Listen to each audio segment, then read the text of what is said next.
ଢେଙ୍କାନାଳ ସହର କାରିଗର ସାହିରେ 73ତମ ଗଜଲକ୍ଷ୍ମୀ ପୂଜାର ସପ୍ତମ ଦିବସରେ 56 ଭୋଗ ଲାଗି କରାଯାଇଅଛି।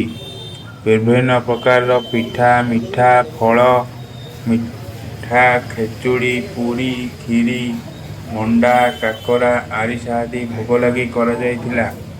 ପ୍ରତ୍ୟେକ ଦିନ ସୂର୍ଯ୍ୟ ପୂଜା, ମଙ୍ଗଳ ଆଳତି, ମାଙ୍କର କଳସ ପୂଜା, ମଣ୍ଡଳ ପୂଜା, ଷୋଡ଼ଶ ଉପଚାର ପୂଜା ଓ ବିଭିନ୍ନ ଭୋଗ ସହ ମଧ୍ୟାହ୍ନରେ ଅନ୍ନ ଧୂପ, ସନ୍ଧ୍ୟାରେ ଆଳତି ଓ 9 ଦିନ ଧରି ରାତ୍ରରେ ରାତ୍ର ଧୂପ ଅନୁଷ୍ଠିତ ହେବ।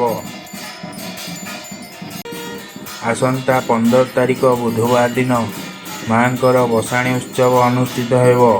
ପୂଜକ ଗଗନ ବିହାରୀ ଶତପଥୀ, କର୍ତ୍ତା ଜଗନ୍ନାଥ ସାହୁ ଓ ଲକ୍ଷ୍ମଣ ଗୁରୁ ସମସ୍ତ ପୂଜାର ସମ୍ପାଦନ କରିଛନ୍ତି।